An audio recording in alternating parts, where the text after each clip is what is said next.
Começava a segunda metade do século XVII, quando as duas noviças, Caridade e Solidariedade, foram escaladas para cuidar da limpeza no monastério uma vez por semana. O lugar contava apenas com 4 padres idosos e um bispo, visto que nenhum novato aceitava morar no local, dito mal assombrado.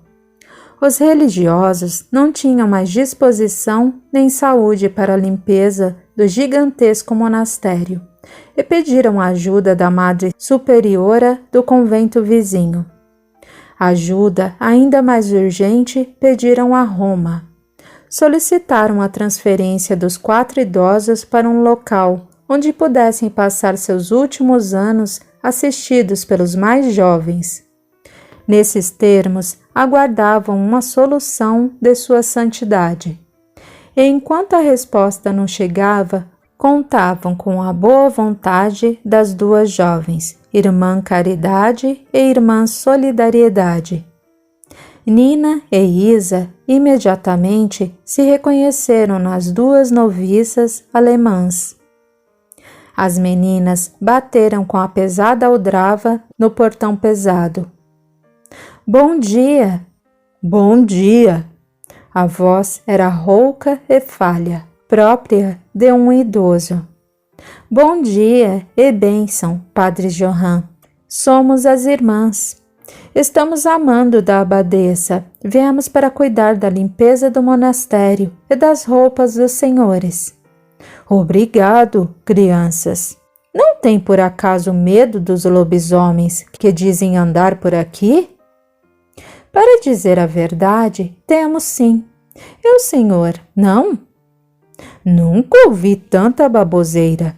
Estou aqui desde a juventude. Já vi homens barbados molharem a batina de medo e nunca vi nada, filhas. Eu garanto que é tudo bobagem. Lobisomens são lendas. Mitologia nórdica apenas. Uma baboseira que acabou com o meu monastério. Esperamos que o senhor esteja certo. As garotas resumiam a limpeza aos aposentos dos 4 idosos, a cozinha e a recepção, embora ninguém mais fosse recebido ali. Também evitavam andar pelos sinistros aposentos do lendário local, pois temiam encontrar Marga, ou quem sabe o bispo Otto, transfigurado em lobo.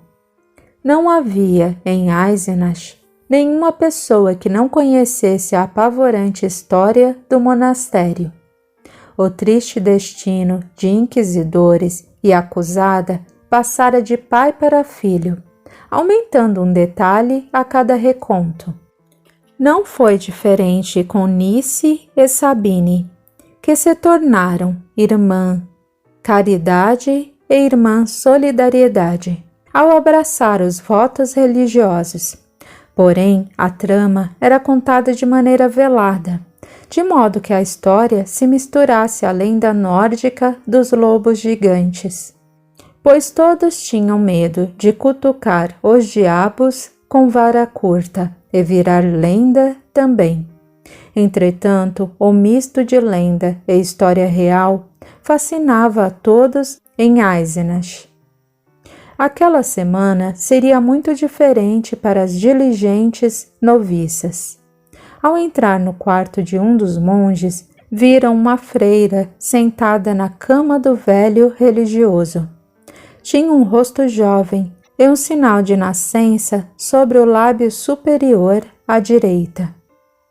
Bom dia, irmã. Podemos ajudar em alguma coisa? Ah, sim, podem ajudar. E muito. Sou irmã Maria de Boa Vontade, do convento de São Francisco de Assis. Preciso que me ajudem a convencer alguém a partir deste convento. Partir deste convento é tudo que todos têm feito ao longo dos anos, desde o século passado. Pois é, mas quem deveria partir não o fez ainda. E quem seria? Marga e seus bichinhos, entre aspas. Vocês precisam convencê-la a deixar este local, para então socorrermos os lobisomens, entre aspas. Então, essa história é real? Marga foi assassinada e matou os inquisidores, transformando-os em lobos? Sim. Onde acaba a lenda e começa a história? As lendas e os fatos sempre se misturam, de tal modo que fica difícil precisar. Ai, meu Deus, eu morro de medo de almas de outro mundo. Fique tranquila, Nice. Marga não pode fazer nada contra você e Sabine, mas vocês podem ajudá-la a sair desse pesadelo infinito que o desamor criou. Conhecem a história. Marga estava indo muito bem naquele tempo. Trabalhava na reforma, bebia dos novos ensinamentos e quitava débitos milenares.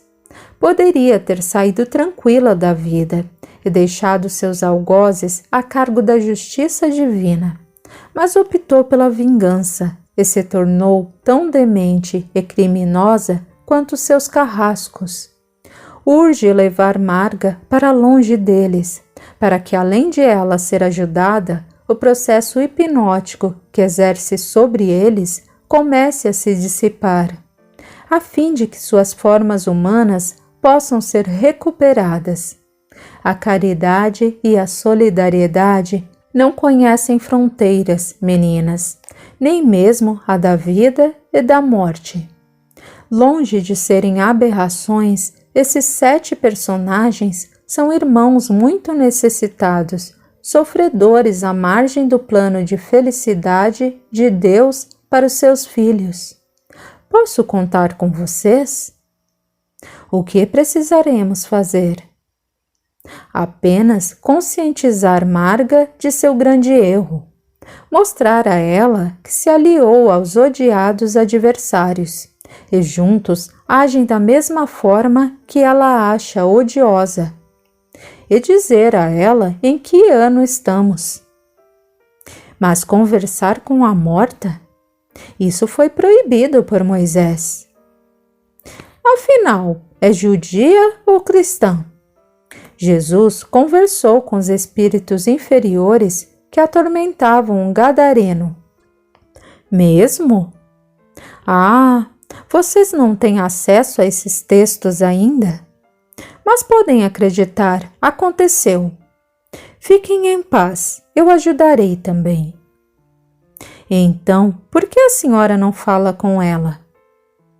Ela não me ouve. E por que ouviria a nós? Porque podem mostrar provas que eu não posso. Marga não imagina que já se passaram mais de 100 anos desde sua desencarnação. Não tem noção do tempo perdido, de como seus afetos estão distantes. Ainda espera seu marido, que lutava ao lado de Lutero. Quer que mostremos a ela um calendário? É uma ideia, mas é o plano B. Primeiro, tentaremos convencê-la a parar de agir no erro, sem chocá-la. Se não der certo, faremos um tratamento mais brusco. Podem me ajudar? Irmã, vamos tentar. Mas, por favor, não nos deixe sozinhas. Certo, então ao trabalho. Está na hora de entrar nos cômodos paralelos deste local. Como assim? Esqueçam, mãos à obra. Ao entrarem por uma porta nunca antes ultrapassada, as noviças assustadas perceberam não se tratar mais do mesmo local.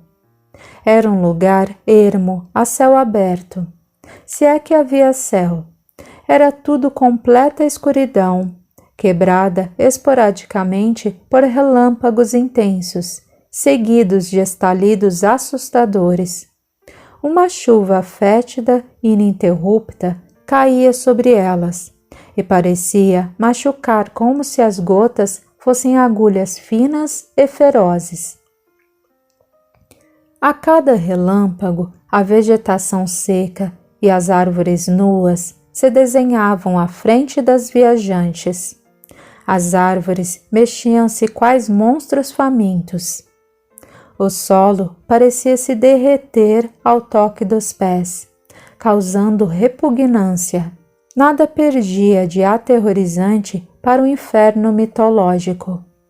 A tempestade de raios violentos não se tratava de tempestade comum, e sim tempestade espiritual, na qual os campos saturados de energias negativas se dispersavam através desse fenômeno. Um uivo triste e longo ecoou na paisagem desoladora. Os lobos gigantes e sua dona, entre aspas, apareceram, deixando os corações das noviças arrítmicos e doloridos. As vozes se perderam na garganta. A visão era definitivamente aterradora. A freira, entre as duas moças, transmitia a elas energias salutares e a intuição necessária para o diálogo que se anunciava. Uma barreira energética foi criada, isolando-as de um possível ataque dos lobos. Quem são vocês que ousaram cruzar o portão do inferno? Marga exigiu saber. Afinal, de qual lado é o inferno? Ela pareceu desorientada. Não temem os caninos de meus bichinhos? Os lobos escancararam as bocarras descomunais que salivavam continuamente e exibiram as presas medonhas de tamanho assustador, mas não conseguiram transpor a barreira. Não acha cruel esgarçar as pessoas, seja com os dentes dos lobos ou os aparatos macabros dos inquisidores? Faço com que provem seus venenos. Inquisidores não são humanos. Por que não? Conhece um instrumento chamado pera, entre aspas, e outro de nome arranca-seios, entre aspas, ou o quebra-joelhos, entre aspas? Conheço. Então, não acha que eles merecem a tortura? Sim, e você também. Eu fui vítima de tudo isso. E agora se tornou carrasca como eles. E merece o mesmo que eles. Diz que abomina o comportamento da Inquisição, mas age exatamente igual a eles. É a coisa mais paradoxal que eu já vi. Eles roubaram tudo de nós, nossas casas, família, objetos de valor. Você também fez tudo isso. Nunca roubei desses bastardos. E quanto ao escapulário de Bruno von Korn? Ela engoliu em seco. Eles roubaram nossas vidas. Você foi além, roubou deles o direito de serem humanos. Vocês não sabem de nada. Eu não consegui sair de trás desses muros para contar. Sei muito mais do que imagina, inclusive que você é bem mais sua inimiga que o próprio Otto. Marga soltou uma gargalhada histriônica. Está zombando de mim. Marga, ele lhe fez mal por alguns dias e você se tortura há mais de 100 anos. Diz que o odeia, mas se mantém ao lado dele por mais de um século. Acho que o maior objeto do seu ódio é você mesma. Olhe para você, a imagem fiel da decadência. Passa noites sem fim a segurar lobos furiosos e repugnantes quando poderia estar em um local ensolarado e belo ao lado de Albert. Ele vai esperar por mim. Preciso concluir minha vingança. Acha que isso vai ter fim? Claro! Assim que meu marido vier para o mundo dos mortos, acaba meu trabalho e vou ter com ele. Marga, o que está dizendo? Albert já veio por 2 vezes e você não o percebeu, de tão distante que se encontra dele. Estamos no ano de 1655. Já perdeu tempo demais, amiga. A mulher franziu o senho. Tocava as pontas dos dedos na ponta do polegar da mesma mão, na tentativa de fazer uma conta. Acha que pode me convencer de que fui assassinada há 132 anos? Realmente, nós não achamos, mas gostaríamos muito. Quem são vocês? Nícia e Sabine, as irmãs Caridade e Solidariedade. Qual o interesse de vocês em mim? Eu nem as conheço. Estamos atendendo ao pedido de uma freira. Ela parece se preocupar muito com você. Uma freira? Riu sarcástica. Odeio essa raça. Em um movimento descomunalmente rápido, deu meia volta e se perdeu em meio à tempestade de raios ameaçadores. Com a mesma rapidez, as 2 noviças se viram no quarto do religioso novamente. Mas a freira não estava mais entre elas. Intrigadas com o ocorrido, trocaram seus pareceres. Mas intrigadas mesmo, ficaram a perceber que nada fizeram e o monastério se mostrava brilhante. O pão cheirava no forno. Uma pilha de roupas limpas e passadas estava sobre a mesa na lavanderia. O crepúsculo chegava e as jovens deixavam o monastério. Sua bênção, padre, disseram a Johann na saída. Diga à irmã que deixamos um abraço. Procuramos por ela para nos despedirmos, mas não a encontramos. Quem? Irmã Volvolen. Não conheço essa pessoa. Pois estava agora mesmo em seu quarto. Nícia, pare de brincar com Padre Johann. Sabine tratou de desconversar para retornar um assunto fora dos pesados portões. Acho que aquela irmã é um fantasma também. Será? Se for, estivemos falando com a morta todo o tempo. Uma? Nícia fez o sinal da cruz repetidamente. O que acha que devemos fazer? Não sei. E você? Só sei que não podemos deixar de ajudar Marga e os padres lobos. A situação deles é desesperadora. E como vamos fazer isso? Vamos começar tentando descobrir quem é ou quem foi essa tal irmã. Acha que a superiora sabe? Quem sabe? A madre superiora ficou espantada diante da narrativa das jovens que contaram que a irmã Volvolen vestia trajes de superiora e era do convento de São Francisco de Assis. Onde fica este convento, madre? Aqui. Este lugar tinha esse nome até que, pela vontade do Papa Clemente VIII, passou a ser chamado pelo santo de seu nome. Se essa pessoa foi superior aqui antes de o nome ser trocado, foi antes de 1592, quando começou o pontificado de Clemente. Não existe um arquivo onde constam os nomes de todas as líderes daqui? Oh, sim. E não só isso. Temos os esboços do rosto de quase todas, algumas até beatificadas ou canonizadas em Roma. E podemos ver esses arquivos? Claro, mas são muitos. Estão dispostas a pesquisar?